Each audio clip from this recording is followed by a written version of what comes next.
recording it and forgetting it. So welcome back to the story of us. Yes, thank you, Samantha. You are definitely going to be co-hosted here to help people come in. Today we are talking about that great Jewish document, that great piece of Jewish literature, written by Jews for Jews, that is known as the Gospel of Matthew. So I hope that setup there was at least a little surprising, or faux surprising. We've really been leading up to this for the last few weeks. I teach at Eden Seminary, a progressive Christian seminary in town, and I teach a class we call Beit Midrash, Jewish Texts on Jewish Terms. And 15 weeks that we meet, and I don't let them touch Bible for the first 13 of those weeks because they're not ready.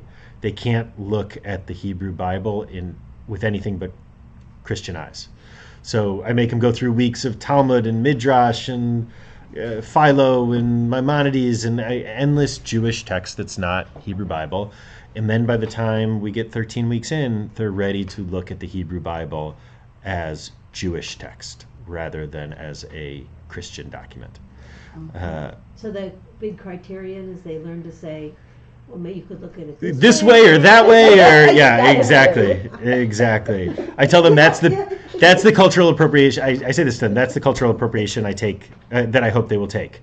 That I hope they will culturally appropriate Chavruta and the method of really diving into text.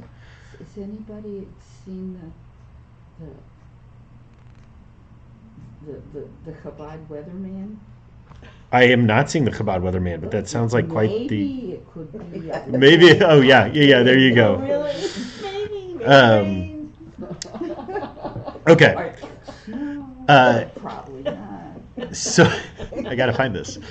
So this is the inverse that we are doing today, which is that we really needed to root ourselves into late Second Temple Judaism. We needed to root ourselves into the Roman era before we could really begin to look at something that we've come to think of as Christian text as a Jewish text.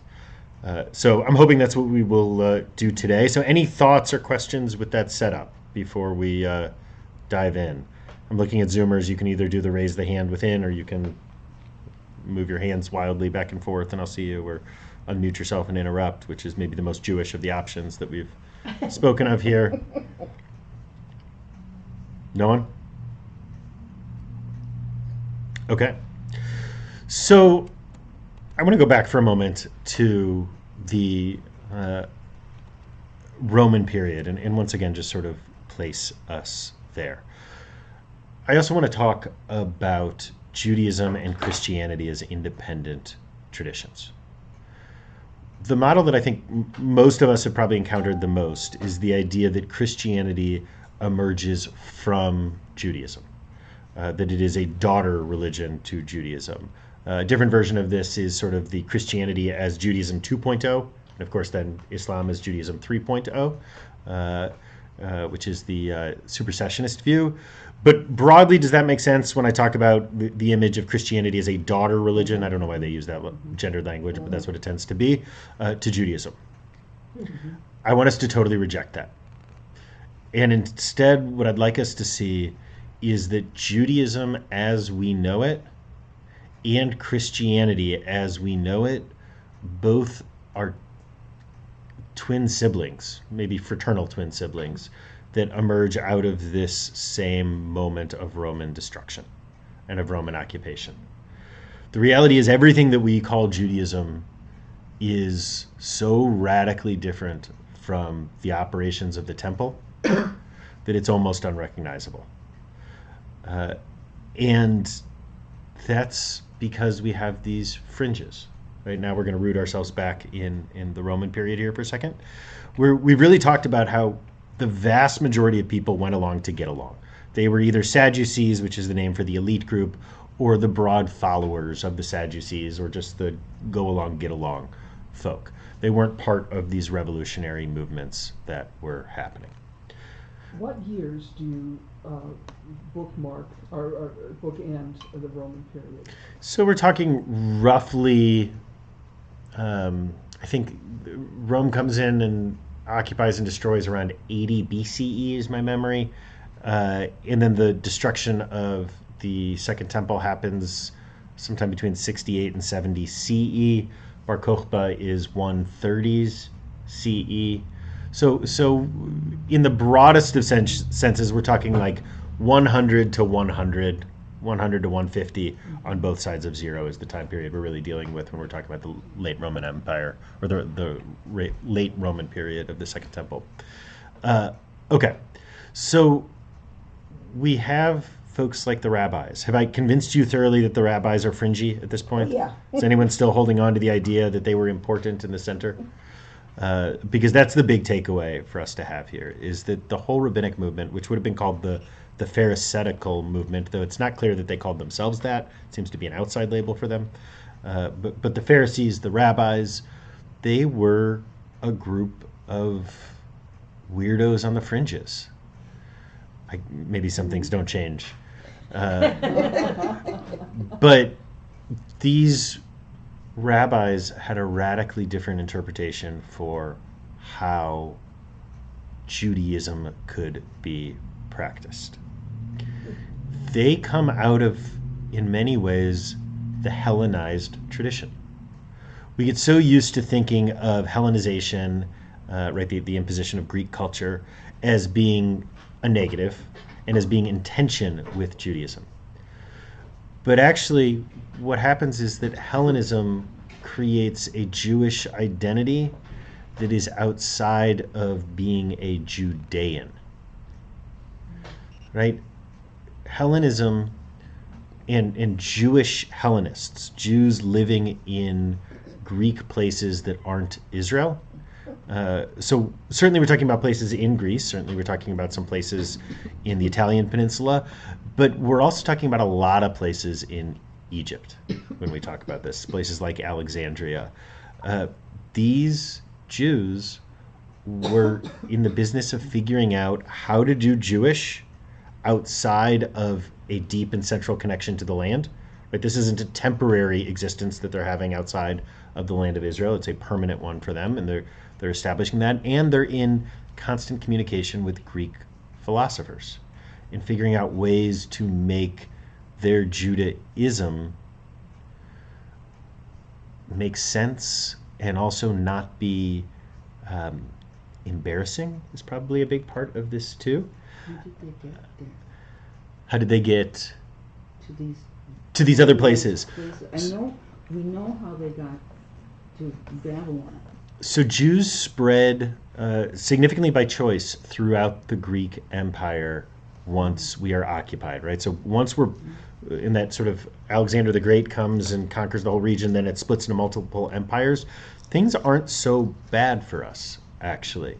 Right? We get used to this Jewish notion of history, the mythological notion of Jewish history that imagines that until the Greeks came in, we were somehow independent, right? We were a free kingdom, and then the Greeks came and occupied us. But I hope another one of the takeaways you've had is that there has not been a period of Jewish independence where we weren't effectively a part of either the Northern Empire or the Southern Empire, the Assyrian, Persian, Babylonian Empire, or the Southern Egyptian Empire. So we're always in relationship to these things. And so the Greeks in some ways were no better, no worse, actually in some ways better than some of the other groups. Right? We've mentioned over and over again just how much the high priests loved the bathhouses. I mean, really, they go on and on in the literature with their love for the bathhouses. Well, they had to get all that blood off. They had to get the blood off of them. They had to, exactly. But the philosophical engagement of Judaism with Greek philosophy, particularly post-Aristotle, is really transformative and creates a thriving Jewish civilization outside of the land of Israel, often centered in Alexandria during this time period. So that's the environment that the Pharisees, that rabbinical Judaism emerges into and out of, is a world where there have already been fringes that are enabling a Jewish identity that's not about being in the land. there's so many resonances to our moment today, right? I mean, it's almost hard to avoid. But that's the context of the Pharisees, who say there's a way of doing Jewish outside of the temple, that there are ways of following the law that have nothing to do with that. For as long as there's a temple, most people are going to look at them as religious extremists. Most people are going to look at them as fringy. And we've already seen, I think we've shown pretty clearly, how the zealots, those groups that were attacking Jews, which they saw as collaborators and forcing war with Rome, that the zealots are deeply connected to the Pharisees, right? Often family members. The Pharisees tend to be anti-war with Rome. The zealots tend to be in favor of forcing war with Rome. But in some ways, that is the division between these fringy groups. Now, we've looked at other fringy groups during this time period as well. And in particular, we've looked at the Messianic groups. And broadly, we have Messianism in a few different ways. Messianism is a value, first of all. Do we all see how it's connected to resurrection of the dead? Does that make sense? That belief and a yearning for Messiah and a yearning for resurrection of the dead are both responses to horrible living conditions where we are at. And we see these emerging during this time period. So the Pharisees tend to be a little anti-messianic. The Messiah is kept at a distance, but resurrection of the dead is the promise. The messianic movements are inherently political in that they say we can overthrow the Romans right now. That's what it means to be a Messiah. That we can overthrow the Romans and that we can be in charge of this empire. It scares the rabbis, it scares the Pharisees, because they see that sort of rebellion as disastrous, which it ends up being disastrous. So they emphasize resurrection of the dead. But you get these two pieces. So the resurrection of the dead instead of trying a rebellion, is that our... I guess I'm saying Messianism sociologically and psychologically. Messianism and views of bodily resurrection of the dead both emerge out of a politics of hopelessness. So you can either triumph now, or it'll be better when you come back the second time. It's safer to come back from It's the dead. exactly. But they both emerge out of those same politics of hopelessness. Does that mean we're going to have that again shortly? Well, I mean, Zoomers, I know you're not seeing the folks around the table, but hopefully you can hear them, correct? I think you can see that with the, I think you see that you see it in Hamas, right? But I think you also see it in the rise of Christian nationalism in the United States. By the way, if you haven't, this is just a shout out, if you haven't seen it, PRRI, the Public Religion Research Institute, has a huge new survey on Christian nationalism and its role in all 50 states. That's really fascinating and terrifying. It's worth looking at. You can find it on prri.org to read the whole thing. It's worth taking a look at. Okay, so we've got these various fringe groups with their fringe theologies. But it's also why the Sadducees, the in-group, is so opposed to resurrection of the dead, because it's against their own power. And so then we get these messianic movements, these rebellions against Rome that rise up, that lead to quick destructions of these movements, that eventually there's enough of them, right? From the Roman perspective, the war in 68 through 70, when the temple is destroyed, this is a war about finally dealing with the frequent rebellions that keep happening in occupied Judea. From the Jewish perspective, these are messianic movements rising up against Rome. But that's describing the exact same thing. Any questions here? I know that we're sort of going over the same territory over and over again at some level, but I really want to make sure that we get this, because it is so different from how these ideas are presented by most folks, certainly by religious people today generally. No questions? Zoomers, I'm looking at you. Okay, I've never heard it presented this way. Great, great. So now I want us to talk about Jesus. In order to have this conversation, we need to talk about Jesus and not about Christianity. So we are talking about Jesus. We are not talking about Paul. And we're not talking about Pauline evangelism to non-Jews. We're going to get there tangentially. But we are telling the story of the Jews. We're not telling the story of the Christians. So we're really not going to delve into Paul too much, though he's a very interesting figure, and his Jewishness is a subject of much academic debate. Jesus is born in occupied Judea. It has not yet been renamed Palestine by the Romans. They will do that once they've finished destroying it, about 100 years later. He's probably not born around the year zero. If he existed, he was probably born closer to 4 or 5 or something like this, it turns out. So even our whole calendar based on Jesus is off anyhow. But Jesus is a Jewish nationalist who leads a nationalist uprising against Rome, who is murdered for his nationalism and for his messianism, his uprising. And I'm hoping that now you can understand also the resurrection story within the Jesus narrative and the way that it plays into this larger conversation of messianism.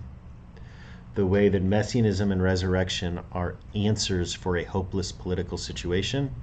You can see why a messianic movement that fails would become a resurrection of the dead movement. Did that make sense to folks? Did we close that circle? Again, we are making psychological and sociological arguments here rather than historical, just to name that. But so after Jesus dies, there are all of these stories of him that are floating around. But we have to understand these stories of his work, of his rebellion, in the context of all of the other messianic figures and movements that are happening. The most significant messianic movement other than Jesus that he's competing with is, anyone know? The Essenes? Not the Essenes, no. John the Baptist. Oh, right. Right, and we can see this. In fact, we're going to look at the Gospel of Matthew, and we'll look at a little bit of that story today. But John the Baptist, well, let's do some Gospel 101 for people who aren't familiar with it. There are 4 different Gospels. We are going to be looking at one, the Gospel of Matthew, which was probably the second Gospel written, almost certainly written by a Jew living in Israel at the end of the 1st century. Importantly, it is almost certainly written after the destruction of the temple. That's an important marker. The Gospel of Mark, on the other hand, some scholars date to as early as the year 60, which means that it predates the destruction of the temple and is dealing and living in just a totally different political reality than the post-temple reality. So there's a story in both Gospels where Jesus goes to John the Baptist. Yoni the Mikvah man is how I like to call him. Yeah. And I say that as a joke, but I think it's really a serious point as well. John the Baptist is a Christian framing for someone who didn't live during Christianity. Mm-hmm. He was entirely Jewish, and entirely a Jewish messianist, and was a precursor. The John the Baptist movement, now I'm going to talk about the movement and not the individual. The John the Baptist movement was a precursor messianic movement to the Jesus movement. It's messianism with all sorts of end of times, end of world, eschatological sort of flavorings mixed in, which we see with Jesus. John the Baptist as a movement, we still find Jews who believed that he was the Messiah as late as the year 400 CE, right? Pretty radical. And in fact, evidently there are still religious movements, I forget whether it's in Coptic Christianity or some Muslim movements, that see John the Baptist with some messianic flavors. What do we know about John the Baptist? He was another person who was saying that God was soon going to send someone to liberate us from the Romans, who would establish the kingdom of heaven. The kingdom of heaven means none of the earthly kings are in charge anymore, and instead it's the proper Jewish king who's in charge. That's the notion of the kingdom of heaven. It is this world political. It's not It isn't God afterlife. as king.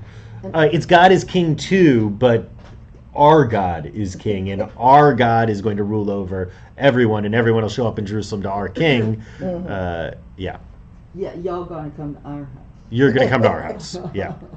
Yeah. And so are there contemporary, like, Roman references to this time? So there aren't so many Roman references to people like John the Baptist and Jesus, because again, from the Roman perspective, this was not a series of messianic figures. This was a series of rebellions in a borderland.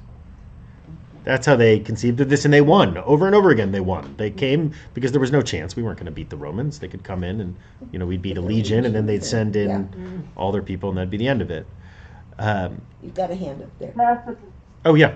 Please. I guess the pacifist meant to be in this movement.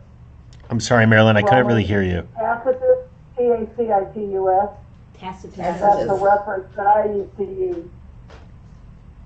I don't know if it's true. I mean, that's just what I learned. I Not that it's a big reference, but it's, But as a part of this, yeah. I was thinking Yeah. Josephus. This is a big sociological phenomenon that's happening. That they're under occupation. Exactly. It's a response fundamentally to occupation. That's what we're seeing. Thank you. So there's a reference in the Gospel of Mark, I believe it is, where Jesus shows up and he sees John the Baptist. Now remember that Mark is the earliest of the Gospels. And there Jesus says something like, I am not even worthy to buckle your sandal, or it's some language like this, where the hierarchy is very clear that John is above this Jesus figure. The later Gospels, like the Gospel of Matthew, where we're going to look at it today, recognize that and fix that and change that. You have the same story but told with an apologetic that flips it on its head. So we're going to go ahead and look at the Gospel of Matthew. And my introduction to this text is that more so than all of the other Gospels, this was written for a Jewish community. And not just a Jewish community, but a Galilee community. The north around the Galilee, meaning not close to Jerusalem, was the place where the rabbis had any political power that they did have was up there. Any cultural power that they did have was up there. Why would it be that the Galilee would be such a better breeding ground for fringy groups than Jerusalem? Anyone have a thought? Was it more rural and less likely to have troops in it? It's far away from the capital. Yeah. Yeah. The capital is run by the people most connected to the Romans. The temple is run by the people most connected to the Romans. So, of course, it's the place where those folks have the most political control. So you go out to the Galilee, and there is less Jerusalem-centered politics. So that's what we see. We see all of these sort of fringy groups congregating around the Galilee. So let's go ahead and jump into some of this text. Where did you go? Is that what spot is? Sfat is up there, though Sfat really emerges later. But it is But just it's north that of the area. Galilee. But that is where Sfat is, correct. Okay. Maybe 10 miles or Wasn't that an important area for group studying? Sfat is very important, but we will get to it in a few hundred years. Hold on. Yeah, hold your horses This here. program's gonna go on for 200 years. I knew you could do a year's worth, but Oh, you do more than a year's Man, I worth. thought this was charging. Hold on, let me plug in. I gotta switch something. I'm gonna lose you for oh no, am I gonna lose? Bye. Yeah. There you go. It should be charging. Sorry, I'm getting a message that my computer is almost out of batteries, but it's plugged in. Is it, Is the end? make sure the other end is plugged in. Yeah. Should have tracked down the wires. and- Hold on one second. I apologize. We may lose the streamers, in which case there will be a good. Good. And it says maybe it's still streaming. We'll find out. Karen. He never left. We've got Karen Kalish. We do have Karen Kalish all the way from Seattle. Ah, Did she move to yeah. It looks like my camera froze. Let's see if we can restart that. That's fun. That's the best part of Zoom. Okay, I think we've got everything back now. Sorry about that. I'm hoping that this actually charges now. I changed the thing it was plugged into. Okay, so let's go ahead and look at the Gospel of Matthew with all sorts of advertisements all over. Turns out Sepharia does not, in fact, have Christian scriptures, despite the fact that they were written by Jews. Okay, is this coming through, everyone? You seeing this? It's too small. Hold on, I can force it to be bigger. That looks good. Spotlight for everyone. How about now? Yes.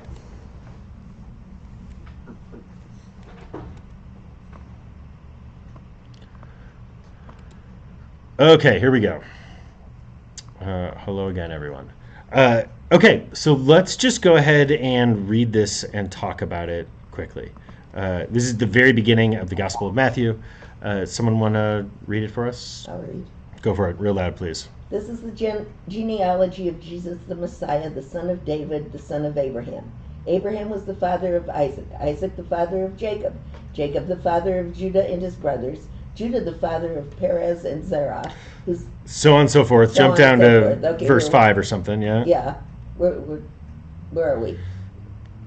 Go on with it, or? Boaz, the father of Okay. Obed, whose mother was Ruth, Obed, the father of Jesse, and Jesse, the father of King David. Okay. Okay, what have we just gotten there? What did we just see? What was this? You just saw the family lineage Okay, the family lineage of who to who? from Abraham to Jesus. Not yet, not Jesus. No, not Jesus. Abraham to David, To David, okay, You're right. right. right? Saying he was the son of David. Abraham to King David. Yeah, we'll get another genealogy Okay. in a second. But I just want to start with this because we take it for granted, actually it's sort of the opposite, but that Jesus was Jewish. But why are we going to all of this work? Why is the author of the Gospel of Matthew going to all this work to establish Jesus as a descendant of King David? Well, He's it's going more to than bring that. earthly, Go ahead. He's the descendant of Abraham. So we have the beginning of Judaism, and we go all the way through to King David, and King David is his descendants are supposed to bring the Messiah. but So it's this Jesus genealogically or genetically in the proper realm. Nice. Particularly that piece that the Messiah is said to be descended from King David, right? By the way, this is also the success of King Josiah's centering of Jerusalem that happened back in the 620s, where he reworked everything to be about Jerusalem and King David. We see just how much that mythology has entered into the center of Jewish ideas by having this here. Susie? But this is because David had a king. He was a worldly king, and he had power. So they're saying that's the new Messiah is going to have power. Like David. Good. Yeah, David becomes the epitome of a king, and Jesus is going to be connected to him there. So let's go back here for a second. So now we get from David to, actually we go from David here to Josiah. And then we get the experience of the exile, and then we get a post-exilic genealogy as well.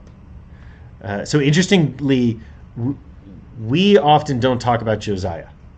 Right? Many of us probably hadn't even heard of Josiah until the story of us. But they knew just how important Josiah was because Josiah shows up right here as a part of this lineage. Okay, and then leads all the way. Who does it lead to? Leads to, To Joseph. It actually leads to Jesus' stepdad. yeah. Uh, Is this really descent or is this affinity? Descent, affinity, yeah, right. I mean, there's all these questions, and we can deal with the logic of it. And actually, there's some problems with some of these genealogies as well. And there's a separate genealogy that's given in another place in the Christian scriptures as well for Jesus that goes all the way back to David. That's a different genealogy because someone's realizing the problematics here. But thinking of this, So he's only married to King David. there you go. It's water, not blood. It's no, I think we need to think of this mythologically, which is that Jesus is being. There's a lot of work going into making Jesus be connected to King David and a part of this line of rightful kings of the Jews. That we forget how Jewish of a story this is because it's become Christian.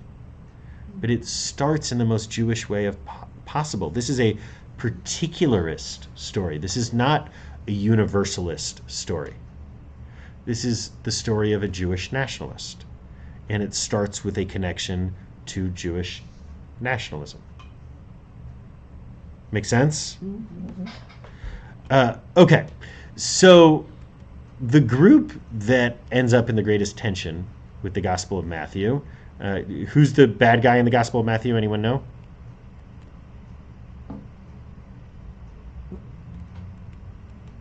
What's that? Herod? Herod is certainly a bad guy in the Gospel of Matthew. What are the groups that are the bad guys?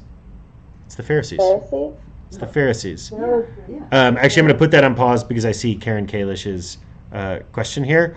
And let me just cover that again because I think it's really important. She asks, why do you use the term Jewish nationalist?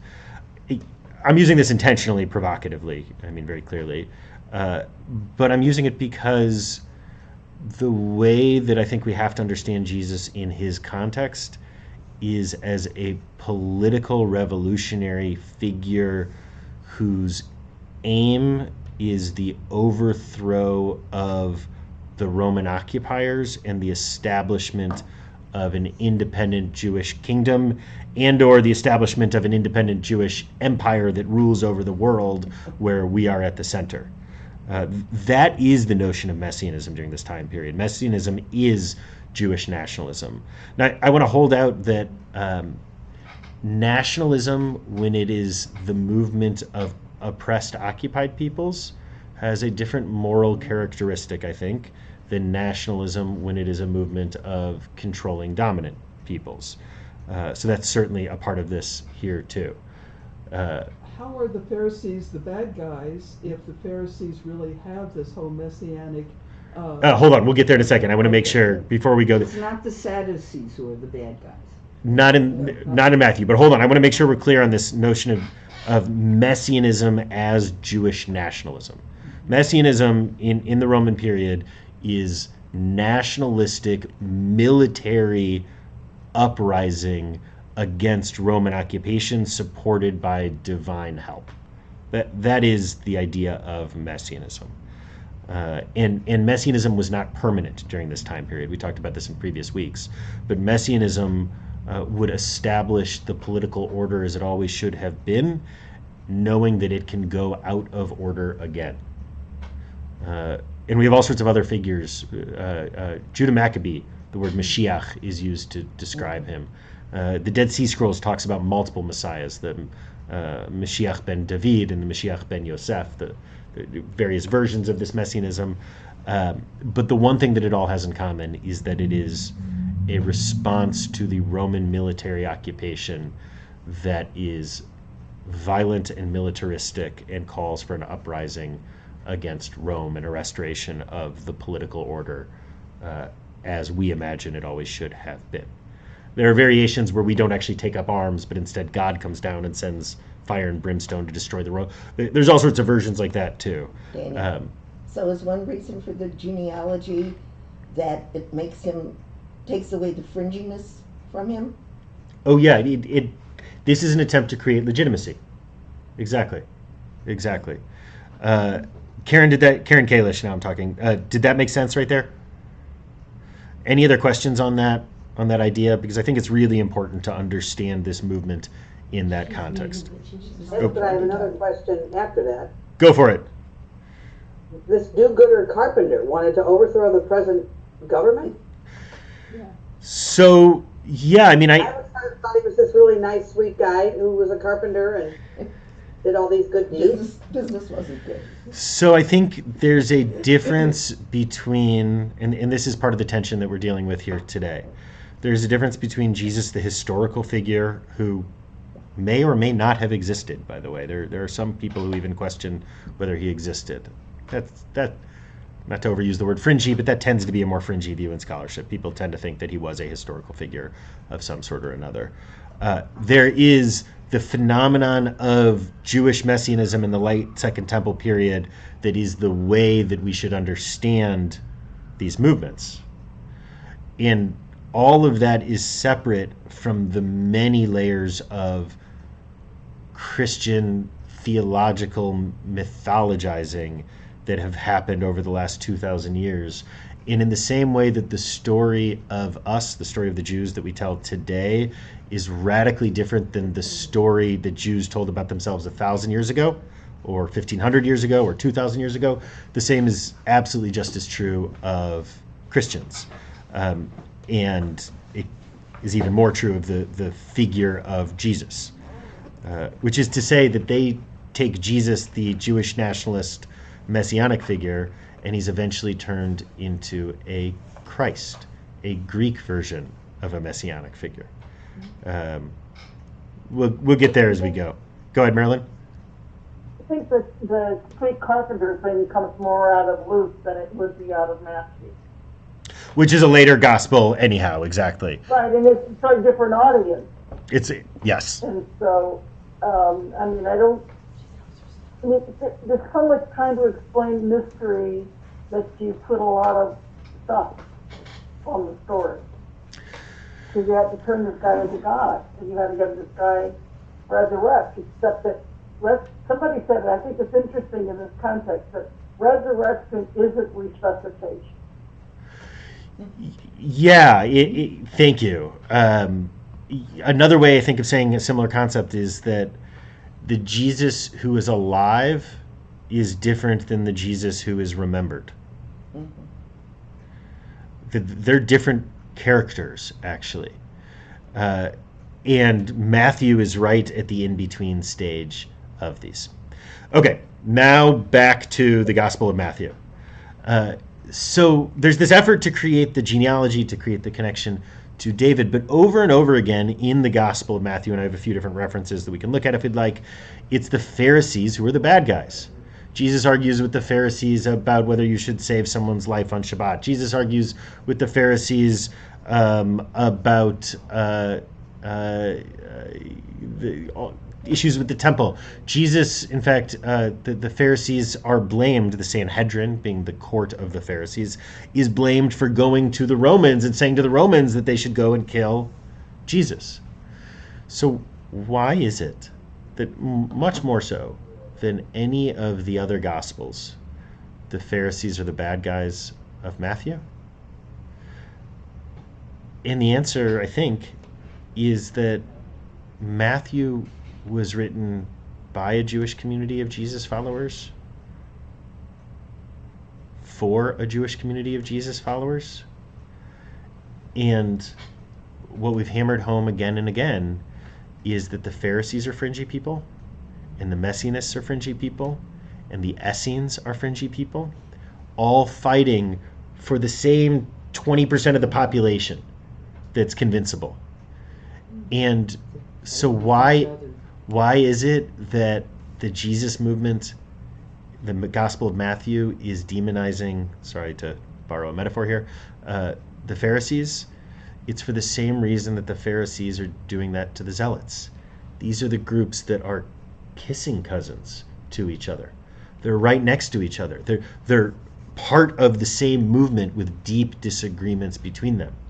It's it's the same reason why, Temple Emmanuel had to break off from Sheremeth, and CRC had to go. Right, I have no idea if that's where Temple Emmanuel came from. I apologize. Who know better? People who know better history. But was Matthew then a Sadducee or sympathetic to that main? So Matthew is a part of the Jesus movement of Jews who are basically Pharisees.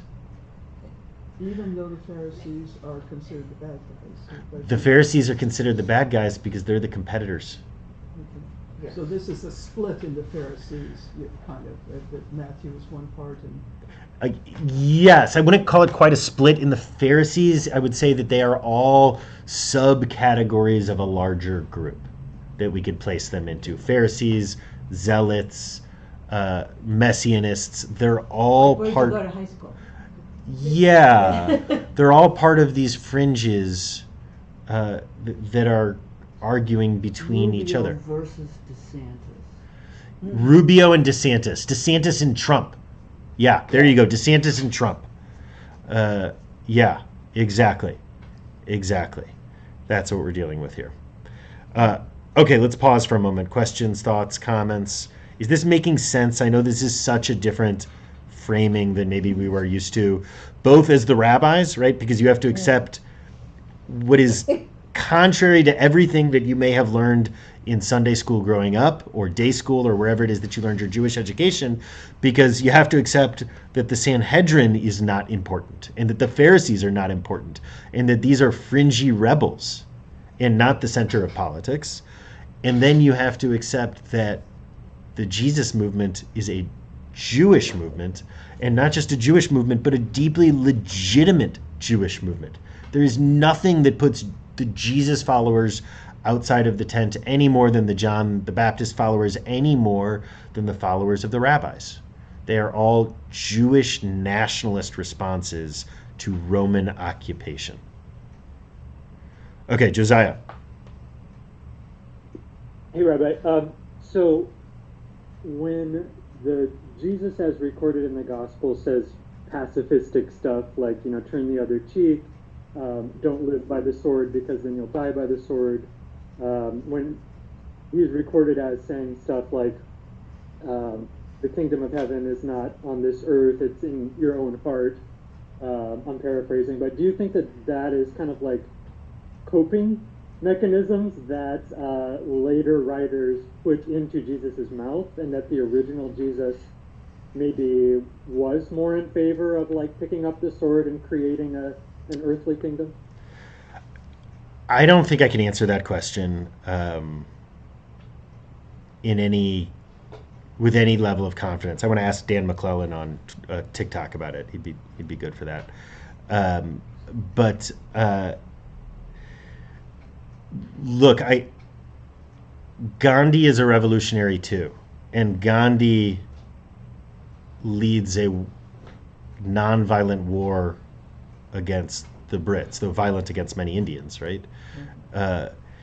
And so that too is a revolutionary movement, and I think those frames also fit nicely into this paradigm, Josiah. Right? We're talking about the rabbinic movement and the Pharisees. The Pharisees are very clearly anti-war with Rome. They don't quite say turn the other cheek, but they have the equivalent of it. So you're not going to win. Because you're not going to win. So it's non-violence. Yeah, so what I would say is that I would tend to look at those through the lens of pragmatism and where power actually existed in debates about how to use it more than anything else. In fact, I'm going to back away. What I just said, I think you can use to describe the differences between the Zealots, the Pharisees, the Jesus movement, and the other Messianic movements, and the Essenes as a whole. That's the question. The Zealots were not non-violent. No, the Zealots are highly violent. Exactly. That's where they are differing, around the pragmatism of all of this. Yeah. It's like the Black Panthers versus Dr. King. Yeah, you get some of that. I also think that there is a direct back and forth between Messianism and Resurrection of the Dead, where Resurrection of the Dead fits in much more nicely with the non-violent anti-Roman occupation nationalist movements, and Messianism fits in a little better with the pick up arms movements. And so in that sense, you can see the Jesus movement as some blending of these two. And again, it's certainly not clear to me and not clear to a number of scholars, I believe, as to when and how that blend happens with Jesus, right? Did it look different during his life than it looks after his life, right? Because there's this whole resurrection of the dead movement that happens that is described on top of this guy who was a Jewish guy who was killed, who died. Right, assuming But then he didn't. Well, he died. Well, but then he was came back resurrected. to life. Yes. Well, so I'm going to be non-mythological here.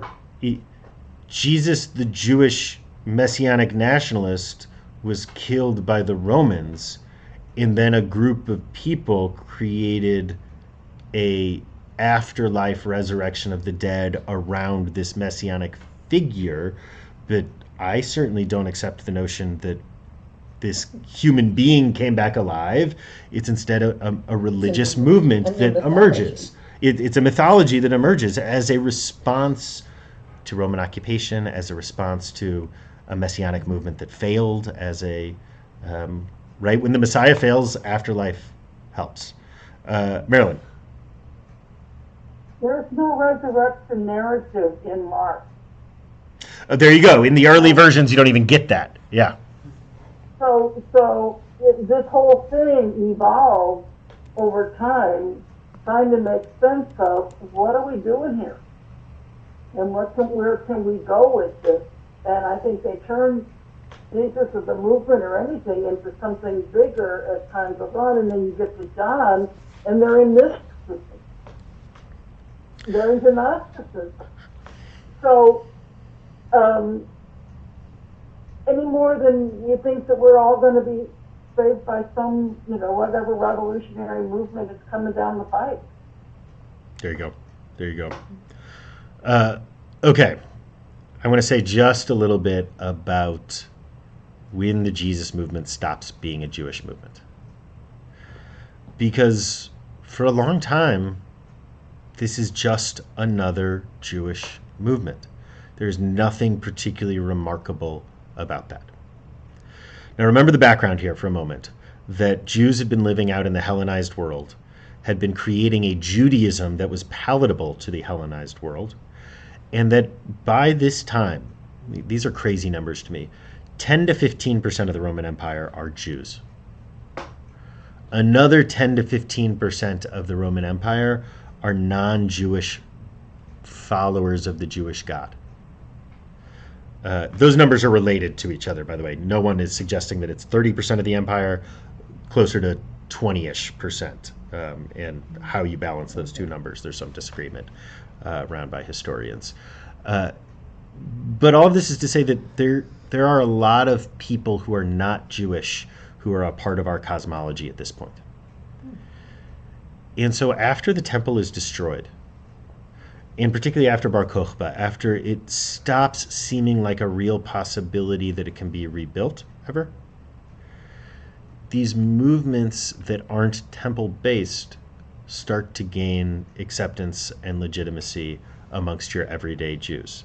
Those 80% who go along to get along, well, when they can't go along to the temple because it doesn't exist and hasn't existed for a few generations, all of a sudden the rabbinic movement, the Pharisaical movement, has more appeal. Similarly, Paul discovers, along with some other people, that there are lots of folks who desperately want to be a part of the Jewish people who don't want to have adult male circumcision,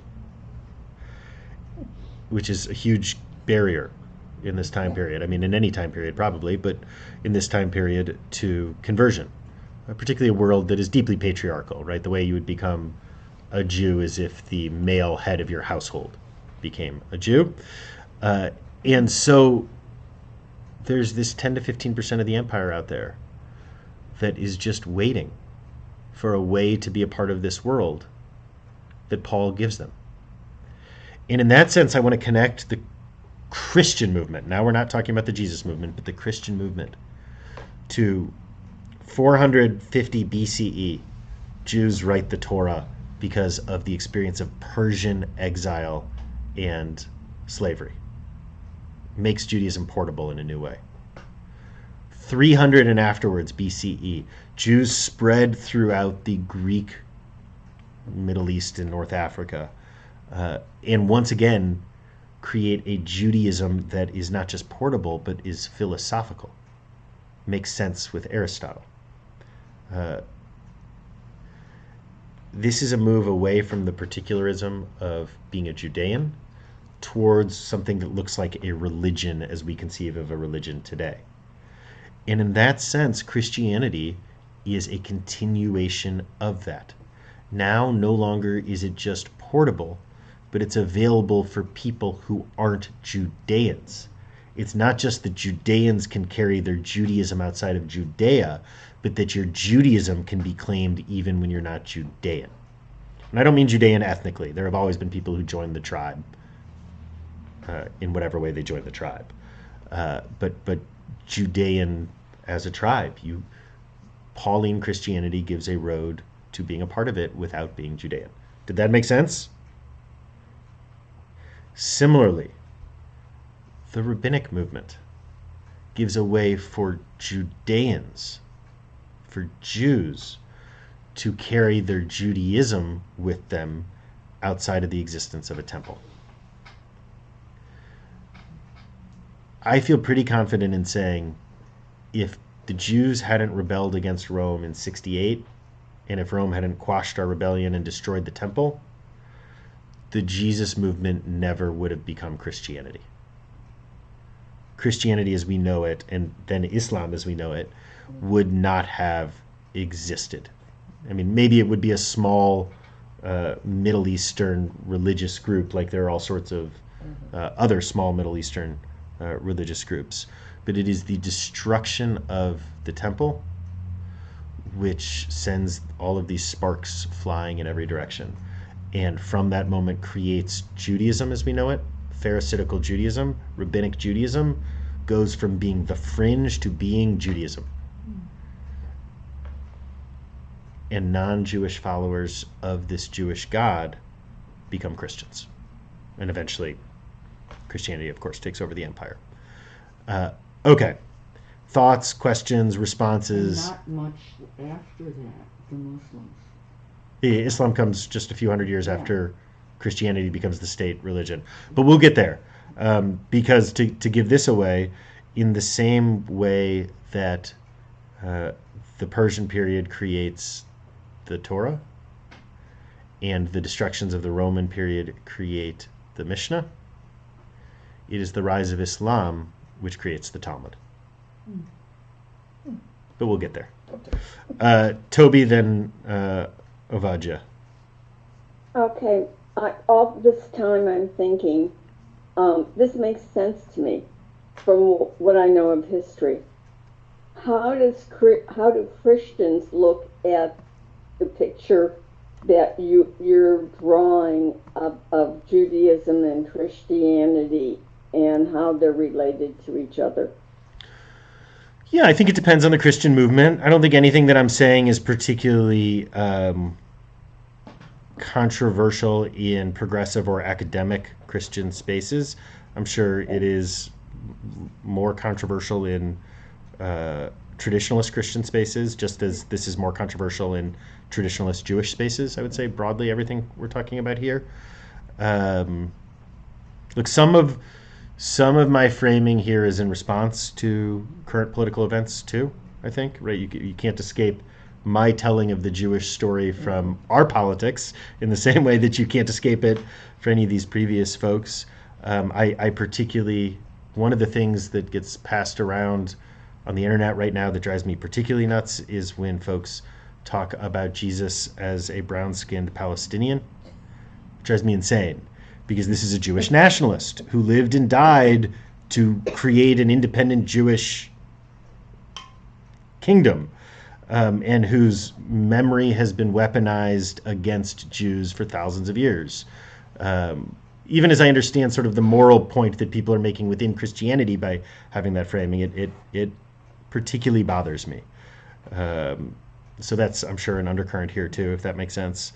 Yeah, I was wondering how fringy this version of history was.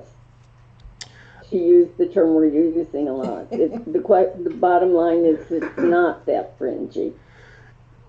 Almost everything that I am teaching in Story of Us would be non-controversial inside of the academy, other than the places where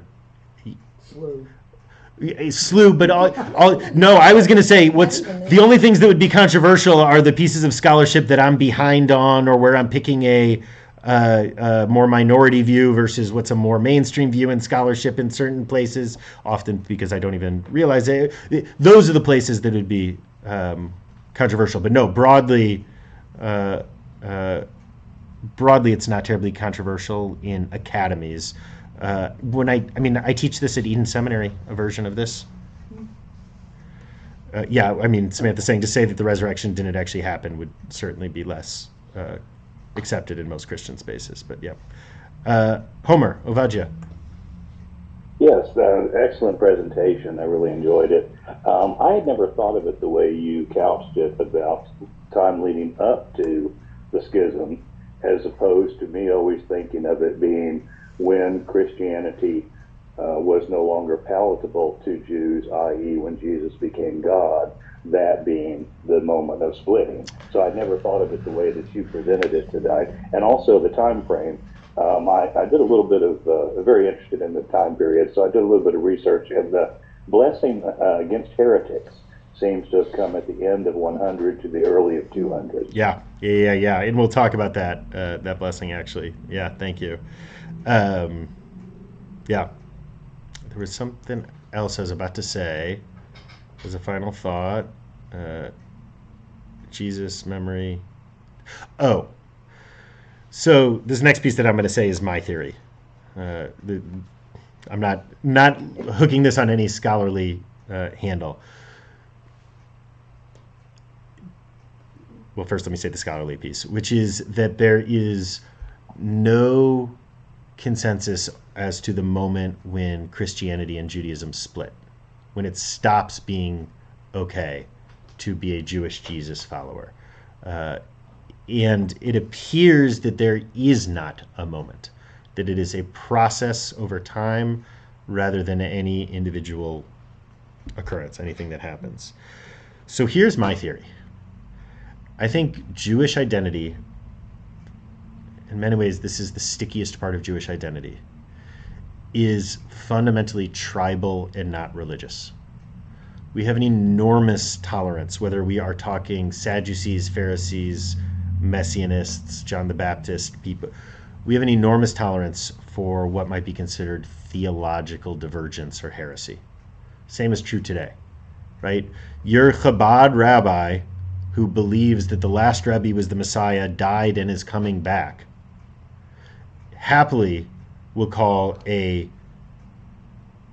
child of a Jewish mother who doesn't believe in God a Jew, and vice versa, right? So I just mean this descriptively, that we have enormous tolerance for theological diversity. What we don't have a tolerance for are threats to the tribe. And what Christianity does, early Christianity, Pauline Christianity, not the Jesus movement, but the Pauline Christian movement, is say that you can be a Jew without being a Jew. It says the tribe doesn't matter anymore, that it's actually faith that matters. It says that, in fact, you can be the inheritor of the Jewish God more so than the actual Judeans by believing these things. Supersessionism. It's a threat to the tribe.